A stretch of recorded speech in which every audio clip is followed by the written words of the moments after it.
The first reading of today, taken from the prophet Isaiah, talks about the dismissal of Shebna from his royal position. How God asked Isaiah to dismiss him. He was the master of the palace, the prime minister during the reign of King Hezekiah, king of Judah. It was indeed a very prominent position with so much respect, dignity, and also honor. So much power and authority attached to that position. He was quite a prominent member in the cabinet, in the kingdom, and quite influential. But all of a sudden, God asked him to leave the office. God dismissed him from the office. Why? Why was he dismissed? Unfortunately, the passage we read didn't tell us exactly the offense of Shebna. Didn't tell us why God asked him to leave the office, why God dismissed him from the office. However, reading the entire 22nd chapter of Isaiah and studying the life of Shebna, we can actually make some deduction to know why God dismissed him or removed him from his position. But before then, we must establish that Shebna got to that position not by any mischievous means or by any mischievous means. It was actually given to him on merit. It was actually given to him by God. So if that office was given to him by God, why then did God unceremoniously dismiss him, remove him from the same office? Looking at everything I have before me, I can actually say that God dismissed Shebna from the office because Shebna forgot two things. Number one, he forgot the reason for that office. He forgot why he was appointed. He forgot why he was named the prime minister. He forgot why he was named the second in command in the kingdom. Not that he didn't know, but he forgot. And what was the duty of the prime minister? As we read in the first reading, why God was nominating Eliakim, he said, I'm appointing you to replace Shebna, so that you will become a father to all the inhabitants of Jerusalem and all those who dwell in Judea. And by so doing, you will become a throne of glory unto your father's house. So it means, therefore, that the reason for the appointment is that the appointee, Shebna, will become a father to all the inhabitants in Jerusalem and in Judea. But this was the reason for that particular appointment. All of a sudden, Shebna forgot. Why did he forget? Because he lost focus. You know, it could also happen to any of us, that all of a sudden, you forget the exact reason why I am here as your priest, why I am here as your parish priest. And if I forget that, certainly I'm going to fail. When God gives an assignment, there is always terms and conditions. There is always a purpose attached to it. And it communicates clearly to whoever is given an assignment, the expectation, the responsibility, the mission. But what happened was that when Shebna got to that position, he forgot the responsibility entrusted to him. He forgot the expectation. He forgot the reason why he was appointed. And because of that, God removed him from office. Secondly, Shebna was removed from office because he forgot how he came to that position. He forgot the process. He forgot the procedure, how he got to that position as the prime minister of Judea. You know, sometimes when you look at yourself, you can see that you're smart.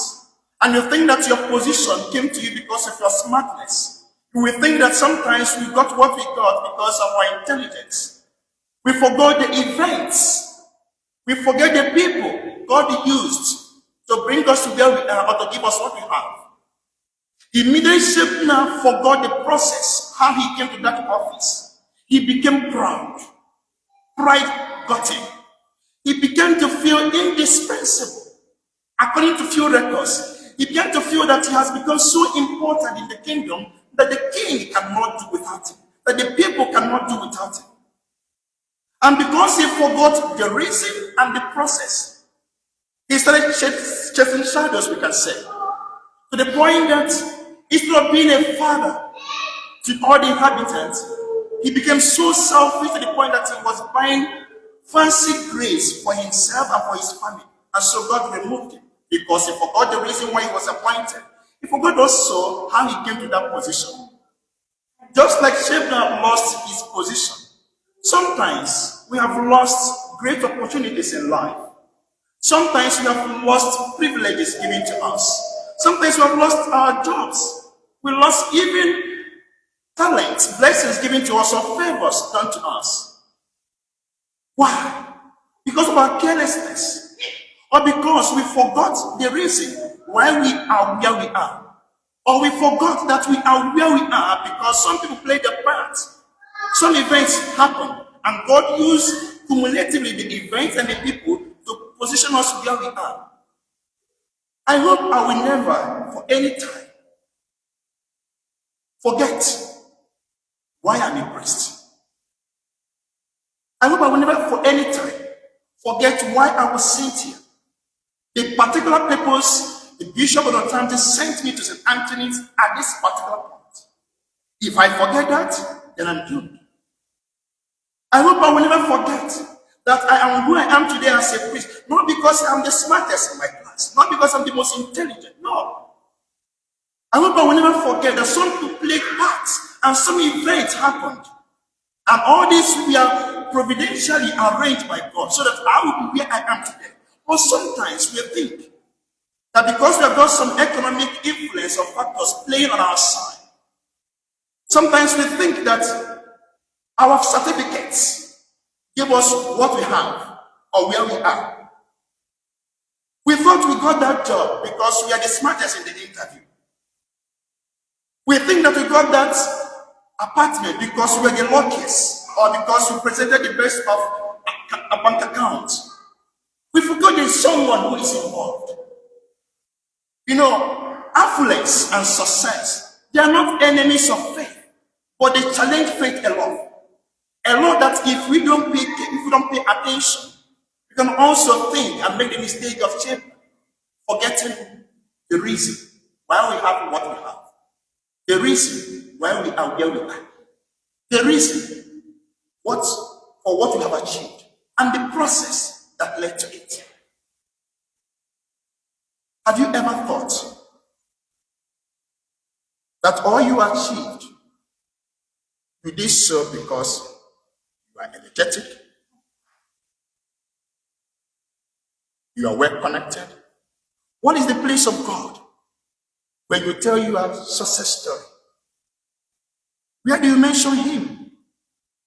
People who will write will tell you, when they write, they will acknowledge on the footnote or the bibliography where they got their source. Where do you place God when you narrate your story, your success in this land? Where is the place of God? That is the one thing Shebna lost or forgot. And God said, now that you have forgot the reason why I put you there, now that you have forgot how you got to this position, certainly I'm going to replace you with my servant Eliakim. And that's how he lost. May we never forget how it all started. May we never forget the place of God in our journey of life. May we never forget the reason why we have achieved all we achieved today and where we are today. May we never forget the many persons who played part in what we have achieved. Life is a journey. And when we embark on this journey, it is usually swifter when we hold hands together, knowing that I'm making the next step because somebody is holding my hands. I'm holding someone else's hand. I am succeeding because somebody is holding me and I'm holding on to someone. We are never alone. The pride, carelessness, the feeling of indispensability, or any sort of selfish motives or thinking make us make the mistake of shepherd. Because when that mistake was made, God said, I remove in your office. I take away the post I gave you. Because you forgot the reason why it was given to you. Because you forgot how you came to that.